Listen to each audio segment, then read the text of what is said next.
예, 우리 다 함께 성경 말씀 보겠습니다. 오늘은 스가랴서 12장 10절에서 14절 말씀입니다. 우리 다 함께 스가랴서 12장 10절에서 14절 말씀, 구약성경 1323쪽 되겠습니다. 네, 한 구절씩 교독하겠습니다. 내가 다윗의 집과 예루살렘 주민에게 은총과 강구하는 심령을 부어주리니 그들이 그 찌른 바 그를 바라보고 그를 위하여 애통하기를, 독자를 위하여 애통하는 듯하며 그를 위하여 애통하기를, 장자를 위하여 애통하는 듯 하리로다. 그날에 예루살렘에 큰 행진이 있으리니 우리도 독자들이 하나님의 은혜를 믿던 온 땅 각 족속이 따로 애통하되 다윗의 족속이 따로하고 그들의 아내들이 따로하며 나단의 족속들이 따로하고 그들의 아내들이 따로하며 레위의 족속이 따로하고 그들의 아내들이 따로하고 시므이의 족속이 따로하고 그들의 아내들이 따로하며 함께 읽겠습니다. 모든 남은 족속도 각기 따로하고 그들의 아내들이 따로하리라. 아멘. 오늘은 우리 함께 스가랴서 12장의 말씀 가지고 하나님 말씀 전하겠습니다. 오늘은 애통함으로 울라라는 제목으로 은혜 하나님 말씀 전하겠습니다. 오늘 본문에서 하나님께서는 다윗의 집과 예루살렘 주민에게 은총과 강구하는 심령을 부어주겠다라고 말씀하고 있습니다. 오늘 진정한 회복이 어디서부터 시작합니까? 주님께서 주시는 그 애통하는 심령에서부터 하나님의 역사가 시작된다는 것입니다. 오늘 우리의 죄 때문에 하나님 앞에 회개하고 주의 은혜를 간구하는 것, 주님께로 나아가는 가장 빠른 길이라고 우리가 믿습니다. 우리가 상한 심령으로 주님께 기도하면 주님께서 우리의 심령을 회복시켜 줄 줄로 믿습니다. 우리가 어디를 어떻게 할 바를 알지 못할 때 갈팡질팡하는 우리의 상황 가운데서 주님께서 우리와 함께 하신다는 것 항상 잊지 말고 늘 기억해야 될 것입니다. 세상 사람들은 인생에 어려움이 닥치면 어떻게 합니까? 아주 쉽게 인생을 포기해버립니다. 그러나 하나님을 믿는 우리들은 항상 주님께서 어려운 상황일 때도 우리와 함께 하시고 주님께서 영원히 우리와 함께 하신다는 것을 우리가 믿어야 할 줄 믿습니다. 오늘 시편 51편 17절에서 하나님이 구하시는 제사는 상한 심령이라 하나님이여 상하고 통회하는 마음을 주께서 멸시치 아니하시리라 라고 고백했습니다. 오늘 본문에서도 주님께서 우리에게 간구하는 심령, 하나님을 애통하는 그 심령을 부어주겠다라고 말씀하고 있는데요. 오늘 다윗의 이 고백에서도 주님께서 원하시는 예배가 바로 주님을 바라보고 애통하는 그 마음으로 주님께 나아가면 주님께서 그 마음을 받아주신다는 것입니다.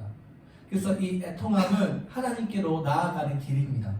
이 애통함은 우리의 인생이 회복될 수 있는, 신앙에 회복할 수 있는 길이라는 것입니다. 오늘 하나님께서는 우리가 상한 심령으로, 우리가 상처받은 그 마음으로 주님께 나아올 때 하나님께서는 우리를 위로해 주시고 은혜를 베풀어 주는 하나님이심을 말씀하고 있습니다. 이 애통함은 그냥 슬픔에 빠지는 것이 아닙니다. 이 애통함은 우리가 근본적으로 우리의 죄를 회개하고 하나님께로 돌아오는 것입니다. 오늘 본문에서 10절에서 말씀합니다. 내가 다윗의 집과 예루살렘 주민에게 은총과 간구하는 심령을 부어주리니 그들이 그 찌른 바 그를 바라보고 그를 위하여 애통하기를, 독자를 위하여 애통하는 듯하며 그를 위하여 통곡하기를, 장자를 위하여 통곡하는 듯 하리로다 라고 했습니다. 하나님께서 이 마지막 날에 예루살렘을 살고 있는 모든 백성들에게 하나님을 간구하는 심령을 부어주리니 그들이 애통하게 될 것을 말씀하고 있습니다. 왜 그들이 애통합니까? 지금 그들이 예수 그리스도를 예언적으로 말씀하고 있습니다. 그들이 그 찌른 바 그를 바라보고라고 했습니다. 보이시죠? 스가랴에서 지금 십자가에서 예수 그리스도께서 우리를 위하여 죽으실 것을 미리 예언하고 있는 장면입니다.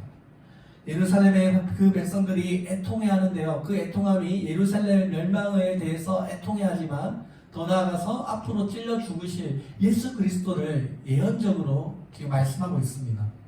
우리가 알고 있듯이 오늘 예루살렘 그 백성들이 예수님을 몰라보고 예수님을 십자가에 창으로 찌른 그 사람이 바로 하나님의 아들이었다는 것입니다.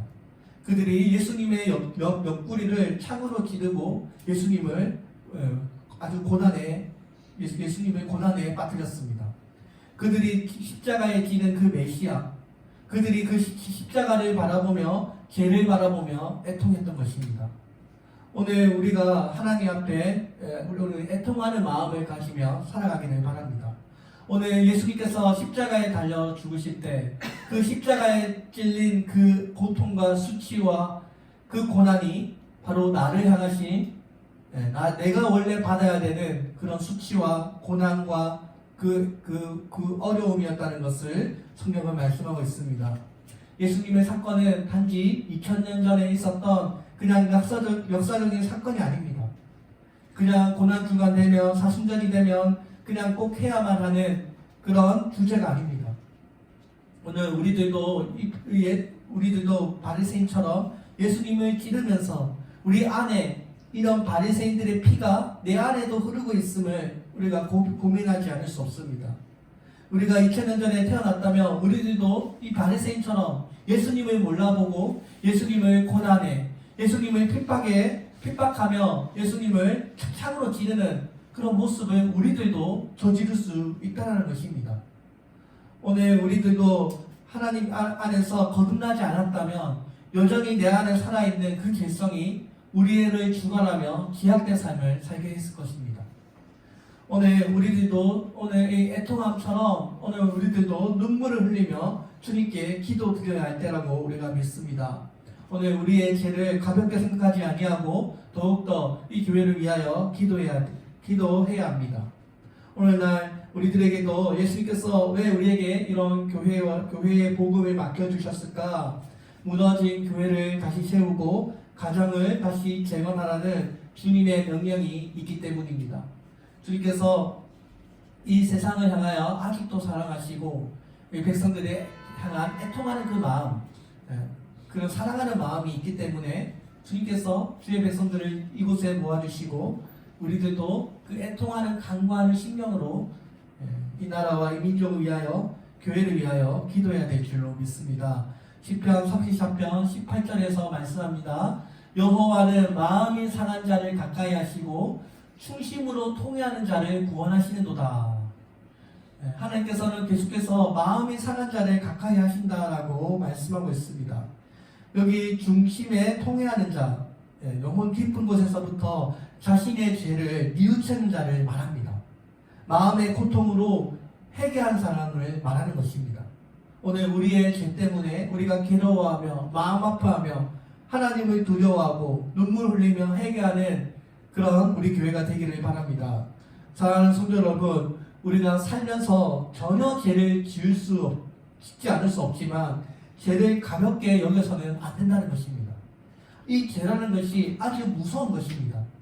얼마나 이 죄가 무서운가 하면 이 죄 때문에 우리가 영원한 사망에 빠지게 되었습니다.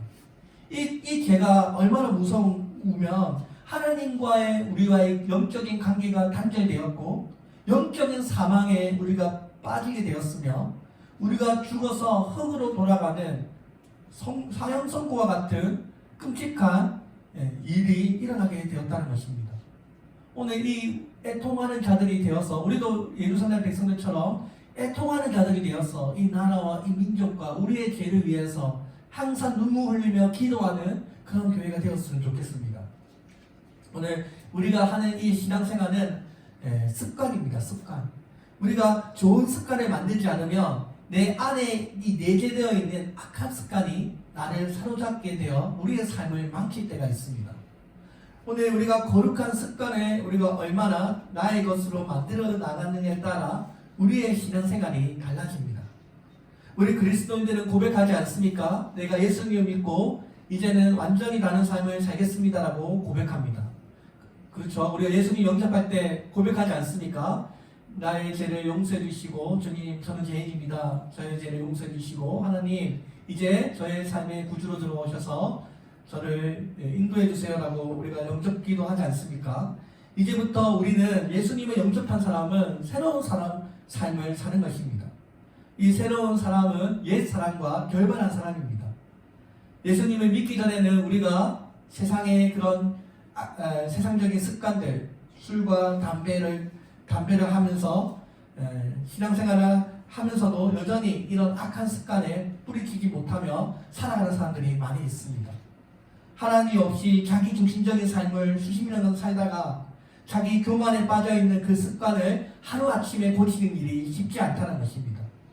내가 예수님을 믿고 영혼을 구원받았는데 여전히 악한 습관에 빠져서 세상적인 풍습에 따르는 그런 악한 죄의 습관이 아직도 내 안에 남아있다는 것입니다.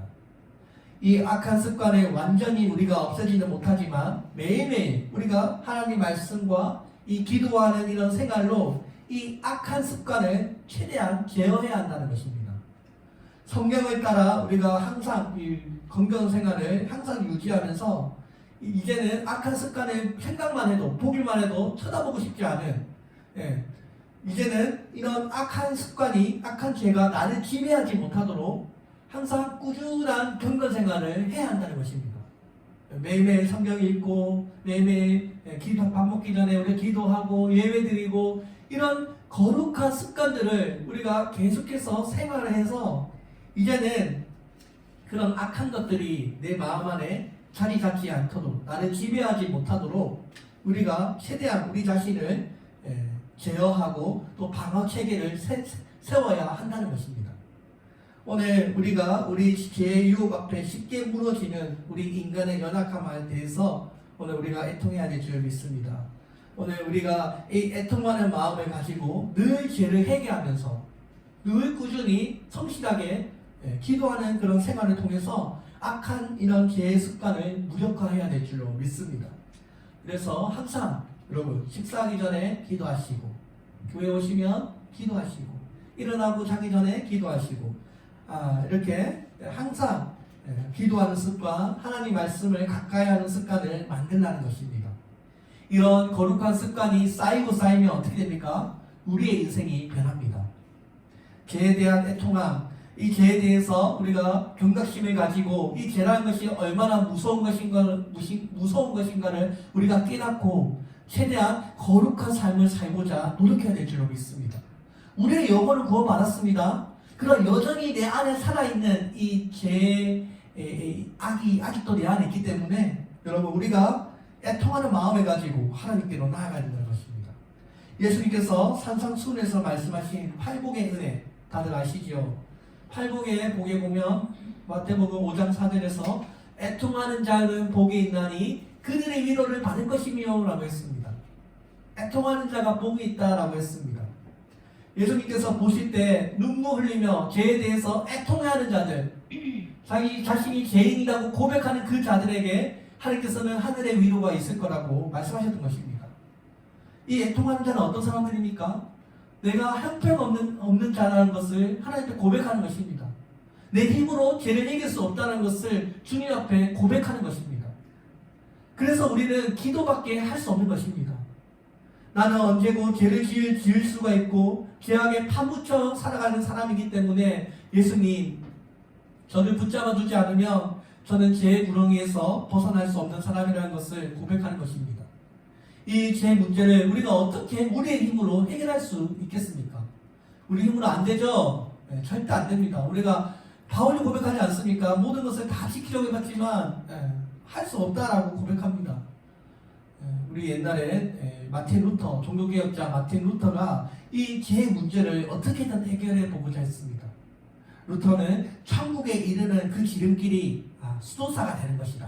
수도사가 되는 길이라고 해서 중세교회의 수도사가 됩니다. 그는 자신이 할 수 있는 모든 경건, 선행, 고행, 의식 여러 가지 방법들을 통해서 하나님 앞에 이 죄 문제를 해결하고자 노력했습니다. 그는 아주 무척이나 노력했던 수도사였고 그는 어떤 것들도 이런 구원에 대한 이런 죄 문제에 대한 자신의 목마름을 해결해 주지 못했습니다. 구원에 대한 그의 영적인 갈망은 항상 갈수록 더해 갔습니다. 그러던 중에 이 루터는 그 동료 수도사들과 함께 로마 교황청으로 순례 여행을 떠났습니다. 1510년 11월 이듬해 4월까지 수도사들은 순례 여행을 떠나는데요. 그 순례 여행의 코스 중에 하나가 지금 이 사진에 보이시는 이 계단에 이 스칼라 산타라고 하는 이 성당에 가서 빌라도의 계단, 또 고룩한 계단이라고 하는 28개의 계단을 무릎으로 올라가는 일이었습니다. 교황이 거주하는 이 성당에서 28개의 이 계단을 무릎으로 기어 올라가면 천국에 이룰 수 있다라고 믿었던 것입니다. 오늘날 우리가 생각하기에는 뭐 저런 걸 믿냐라고 생각하지만 이 당시의 중세 교회는 이런 것들을 아주 신성하게 여겼고 이것이 아주 당연하게 생각하는 그런 시대를 살았습니다. 그래서 루터 또한 수도사들과 함께 이 높은 계단을 무릎을 꿇고 한 걸음씩 한 계단씩 기어 올라갔습니다. 수도사들뿐만 아니라 이곳에 오는 많은 순례객들도 이런 고행에 동참했습니다. 왜 무릎으로 올라가야만 했을까요? 무릎으로 올라가면서 주님을 사랑한다는 마음을 표시하고 이렇게 함으로 내가 고난을 받음으로 죄사함을 받을 수 있다라고 생각했던 것이 그 시대의 인식이었던 것입니다. 이때까지만 해도 이런 고난이 하나님 앞에서 구원을 얻을 수 있다, 우리의 죄 문제를 해결할 수 있다라고 믿었던 것입니다. 루터 역시 계단으로 무릎을 기어 올라가면서 하나님 앞에 생각하며 기도했습니다. 그의 마음은 어땠을까요? 하나님께서 과연 이런 행위를 기뻐하십니까? 이것이 정말 성경의 가르침입니까? 이런 생각에 사로잡혀 올라가고 있는데 그에게 갑자기 로마서 말씀이 떠올랐습니다. 로마서 1장 17절의 말씀에 보면 복음에는 하나님의 의가 나타나서 믿음으로 믿음에 이르게 하나니 기록된 바 오직 의인은 믿음으로 말미암아 살리라 함과 같으니라. 이렇게 고행을 하고 있는 그 순간에 자신이 하나님 앞에 어떻게 하면 구원을 받을 수 있습니까? 라는 그 생각에 로마서 1장 17절의 말씀이 떠올랐던 것입니다. 그러자 그 말씀이 그의 영혼을 감싸고 그의 심령을 강타하자 루터는 곧바로 일어났습니다. 그는 더 이상 하나님 앞에 이 죄 문제, 내가 해결할 수 없는 이 율법과 이 공로의 문제에 대해서 하나님 앞에 의롭다 받는 것이 우리의 어떤 선행과 공로가 아니라 오직 하나님의 의로 말미암아, 예수 그리스도의 의로 말미암아 내가 하나님 앞에 의롭다함을 받게 된다는 것을 루터는 깨닫는 것입니다. 그 후로 루터는 더 깊이 로마서에 대해서 연구하기 시작합니다. 1515년 11월 루터는 비텐부르크 대학에서 강의를 하면서 로마서 1장 17절의 의미를 깨닫게 됩니다. 그는 당시 이런 자신의 하나님의 의에 대해서 이렇게 기록했습니다. 나는 하나님의 의라는 이 표현을 도무지 이해할 수 없었다. 그것이 하나님께서 의로우시고 불의한 자들을 심판하심에 있어서 의로우시다라는 의미로 생각했다.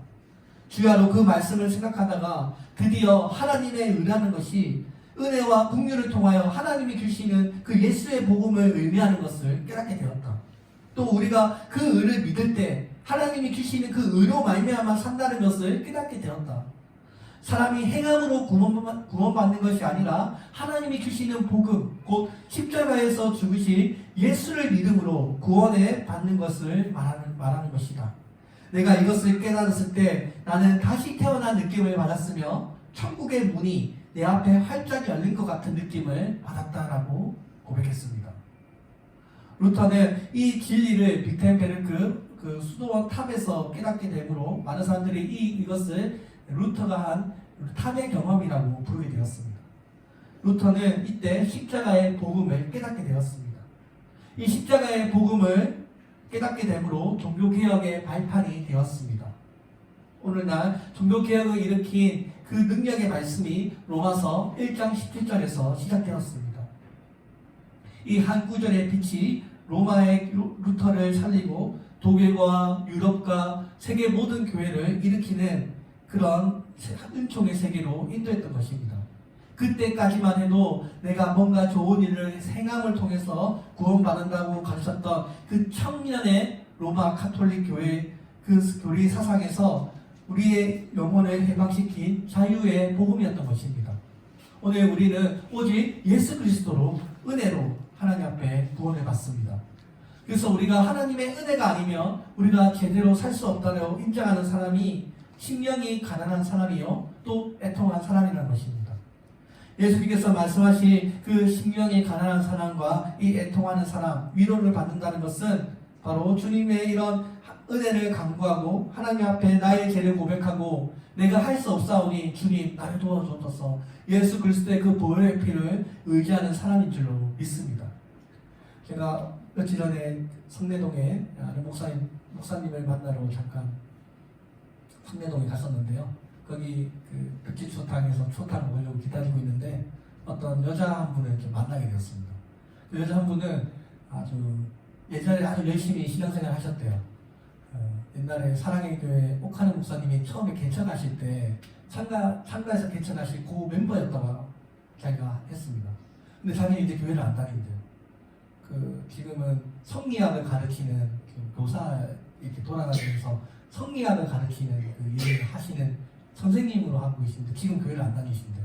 그래서 저랑 같이 있던 목사님이랑 아니 왜 교회를 안 다니십니까? 아니 옥하는 목사님 그 역사적인 그 사랑의 교회 출신이신데 왜 교회를 안 다니십니까? 라고 하니 그분이 그렇게 말을 해요.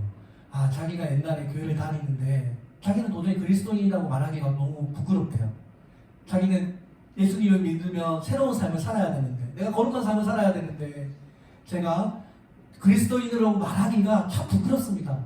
그러다 보니 제가 이런 말도 못하고 그리스도인이라는 말도 못하고 그렇게 지나다 보니 제가 교회를 쉬고 있습니다라고 고백했던 것입니다.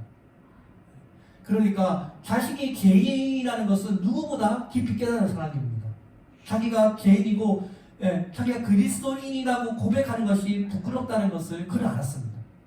근데 그분은 거기까지만 예수님을 이해했습니다. 그래서 저랑 그 목사님이 말했습니다. 우리가 할 수 없기 때문에 우리가 죄인이기 때문에 그래서 예수님이 필요한 것입니다. 우리가 나아갈 수 없는 우리가 너무 부끄러운 우리 죄인이기 때문에 그래서 우리가 더욱더 예수님께 가까이 가야 되고 예수님의 은혜가 필요한 것입니다라고 우리가 말했습니다. 잘 듣지 않더라고요. 그냥 그 다음에 또 보자고 명함 기초받고 헤어졌는데요. 그분의 고백이 제가 이 설교 준비하면서 떠올랐습니다. 맞습니다. 우리가 이 개인의 모습만 보면요 아무도 여기 서 있을 사람이 없습니다. 저도 가끔씩 우리들도 크리스천이라는 이름을 말하기가 부끄러울 때가 있지 않습니까? 중요한 것은 우리가 여기서 그냥 부끄럽습니다. 우리는 너무 개인입니다. 여기에만 우리가 빠져 있는 것이 아니라 한 걸음 더 나아가서 그렇기 때문에 예수 그리스도를 바라보아야 한다는 것입니다. 오늘 사랑하는 성도 여러분, 오늘 우리가 하나님의 이런 은혜, 그리스도의 은혜가 아니면 우리가 주의 백성이 어떻게 될 수 있겠습니까? 우리가 어떻게 이렇게 교회 생활을 할 수 있겠습니까? 부끄러운 개인의 모습이지만 주님께서 여전히 우리를 사랑하시고 우리가 이룰 수 없는 그 구원을 예수님께서 이루셨기 때문에 그 대신의 그 의를 우리가 믿기 때문에 우리가 부끄럽지만 신앙생활을 하는 것입니다. 오늘 사랑하는 성도 여러분, 오늘 우리가 주님을 향한 그런 애통함, 교회를 향한 애통함이 오늘 있습니까? 오늘 사도 시몬 베드로를 우리가 한번 생각해 볼까요? 마지막 최후의 만찬에서 그는 제자들이 보는 모든 앞에서 주님께 주님 모두가 다 예수님을 버릴지라도 나는 주님을 버리지 않겠습니다라고 고백했습니다.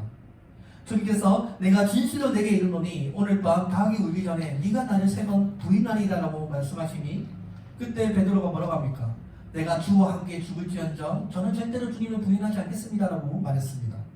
그날 밤 시몬 베드로는 대제사장의 관저들에 있는 그 요정과 하인들 앞에서 예수님을 무려 3번이나 부인했습니다.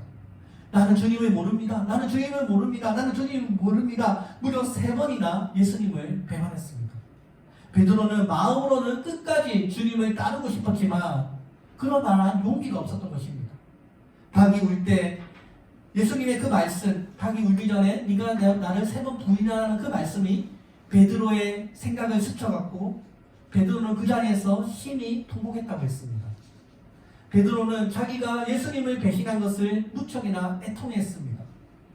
오늘 우리가 이 마지막 시대를 살아가는 우리 그리스도인들, 우리에게 필요한 것이 무엇입니까? 우리의 죄를 고백하고 회개하는 이런 교회를 향한 애통하는 마음인 줄로 우리가 믿습니다. 죄를 범하면 이를 우리가 애통하는 마음이 있어야 하는데 그럴 수 있지 뭐. 죄를 지어도 대수롭지 않게 생각하는, 죄에 대해서 가볍게 생각하는 마음을 우리가 가지고 있지 않습니까? 그래서는 하나님의 은혜를 우리가 입을 수가 없습니다. 우리는 형제가 믿음이 연약해서 자주 넘어지고 신앙생활을 제대로 하지 못하는 것을 보고 우리가 애통하는 마음을 가져야 합니다. 오늘 예수님께서 말씀하시는 이런 불쌍히 여기는 마음, 이런 누군가를 사랑하는 마음, 애통하는 이 마음이 곧 예수님의 마음이라고 우리는 믿습니다. 사도 바울도 고린도 교회를 향한 애통함이 있었습니다. 고린도후서 11장 28절 29절에서 이 일 외에 일은 고사하고 아직도 날마다 내 속에 눌리는 것이 있으니 곧 모든 교회를 위하여 염려하는 것이다. 누가 약하면 내가 약하지 아니하며 누가 실족하게 되면 내가 애타지 아니하더냐. 이 당시에 고린도 교회는 정말 문제가 많은 교회였습니다. 11가지, 13가지 교회에 큰 문제들이 있었고요. 고린도 교회는 세상에 여러 가지 그런 우상 숭배와 여러 가지 그런 타락한 문화가 교회 안에 들어와서 교회나 세상이랑 분간이 되지 않는 그런 문제 많은 교회였습니다. 그런데 사도 바울은 이 고린도 교회를 향하여 애통하는 마음을 가졌습니다. 어떤 마음을 가집니까? 내가 너희들을 위하여 열심히 내지 못하는 것을 보며 마음이 아팠던 것입니다. 오늘 우리들에게는 이런 애통하는 마음이 있습니까? 나 자신에 대해서, 나의 죄에 대해서, 우리 교회에 대해서 우리 애통하는 마음을 가지고 있습니까? 우리 사랑하는 옆에 이웃을 위해서 우리가 애통하는 마음을 가지고 있습니까? 오늘 하나님께서 우리가 애통하며 기도할 때 우리의 마음을 소생시켜 주시는 그런 역사를 베풀어 주실 것을 우리가 믿습니다. 오늘 사랑하는 성도 여러분, 오늘 우리 모두가 다 애통하는 심령을 위해서 기도하기를 바랍니다. 오늘 우리가 기도할 때 하나님께서 믿음의 사람들에게 기도의 응답을 해줄 줄 믿습니다. 이 기도하는 것도 여러분, 우리가 하나님 믿지 않는 사람들이 기도하나요? 안 하죠? 이 기도하는 것은 하나님을 믿는 사람들만 할 수 있는 하나님의 선물입니다. 아무나 기도하지 않습니다. 아무나 하나님을 하늘의 아버지라고 부르지 않습니다. 하늘의 아버지라고 부를 수 있는 사람은 예수님을 나의 삶으로 구주로 영접한 사람들, 하나님의 백성들이 주님을 아버지라고 부르는 것입니다. 세상 사람들은 신이시여라고 말할 줄 몰라도 아버지라고 부르진 않습니다. 이 기도라는 것은 하나님을 믿는, 하나님과 가족된 사람들이 부르는 우리의 특권이라는 것입니다. 예수님을 믿지 않는 세상 사람들이 하는 기도는 기신에게 하는 주술이나 어떤 주문을 외우는 것이지 우리와 같이 하늘에 전달되는 거룩한 기도는 아니지요. 이 기도라는 것은 영 대신 하나님과 영적인 교통을 나누는 것입니다. 우리는 기도를 통해서 하늘에 계신 하나님께 우리가 여러 가지 기도를 올리고 주님을 경험하는 그런 거룩한 하나님 안에서의 영적인 교제를 나누는 것입니다. 나를 만드시고 나를 보호하시고 나를 구원하시는 하나님을 믿는 사람들만이 하늘의 아버지 도와주세요라고 부르면서 기도할 수 있는 것입니다. 오늘 우리가 기도하며 성령 하나님께서 우리의 죄를 회개하도록 인도해 주십니다. 로마서 8장 26절 27절에서 말씀합니다. 우리 함께 읽겠습니다. 시작. 이와 같이 성령도 우리의 연약함을 도우시나니 우리는 마땅히 기도할 바를 알지 못하나 오직 성령이 말할 수 없는 탄식으로 우리를 위하여 친히 간구하시느니라. 마음을 살피시는 이가 성령의 생각을 아시나니 이는 성령이 하나님의 뜻대로 성도를 위하여 간구하십니다. 아멘. 오늘 우리가 하나님께 기도해야 되는데요. 우리의 연약함을 아시는 주님께서 우리가 무엇을 기도할 바를 알지 못할 때 주님께서 우리의 기도를 인도해 주신다는 것입니다. 성령 하나님께서 우리에게 도와주시는 한 가지 영역이 있는데 그것이 바로 기도라는 것입니다. 오늘 하나님께서 우리가 하나님의 뜻을 알지 못할 때, 우리가 죄에 빠져서 하늘의 생각을 하지 못할 때 우리의 영적인 세계의 문을 열어주시고 우리의 마음 안에 애통하는 마음, 탄식하는 마음, 누군가를 사랑하는 마음, 누군가를 위해서 기도해야겠다. 내가 저 권사님을 위해서 기도해야겠다. 내가 저 성도를 위해서 기도해야겠다. 교회를 위해서 기도해야겠다라고 하는 거룩한 마음의 부담감을, 마음의 신령의 부담을 주시면서 기도를 하게 하신다는 것입니다. 오늘 우리가 기도하며 하나님께서 하나님의 뜻을 이루십니다. 우리의 기도는 놀라운 능력의 역사가 있습니다. 또 우리가 하나님께서는 우리가 기도하는 것을 기뻐하십니다. 우리가 이렇게 함께 모여서 주님 앞에 기도하며 합심 기도할 때 주님은 기뻐하시고 상한 심령을 들어주십니다. 무엇보다도 하나님께서 우리의 이 기도를 선한 목적을 위해서 사용하십니다. 오늘 우리가 기도에 이런 마음을 주실 때 우리가 즉각적으로 기도해야 한다는 것입니다. 회개를 통해서 나의 죄가 씻겨질 때 진정한 기쁨과 자유와 평안을 누릴 수 있습니다.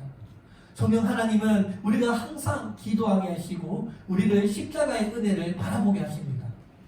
내가 할 수 없는 그 일을 주님께서 이루셨고 우리가 2000년 전에 태어나지 않았지만 그곳에 이 바리새인들과 그 유대인주의자들의 그런 피가 내 안에 흐르고 있음을 우리가 고백하면서 주님의 은혜를 간구해야 된다는 것입니다.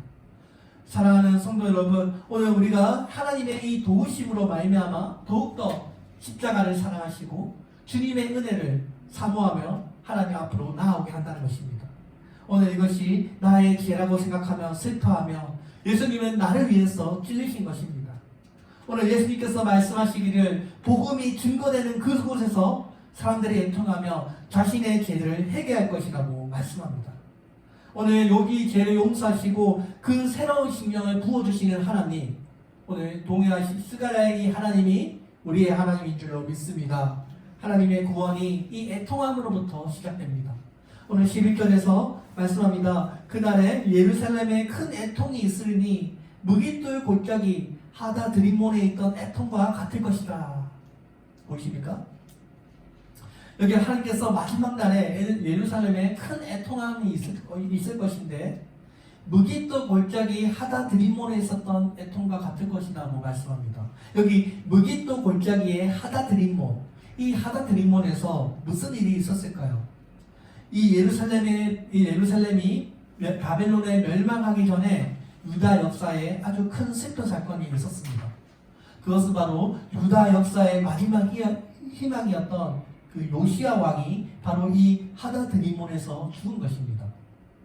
이 요시야 왕은 아주 젊은 나이에 살다가 전쟁터에서 죽게 됩니다. 이 요시야 왕은 유다 왕국 역사에 있어서 손에 꼽을 수 있는 아주 몇 안 되는 성군입니다. 유다 백성들이 이 8살 되는 어린 왕자였던 이 요시야를 왕으로 세웁니다.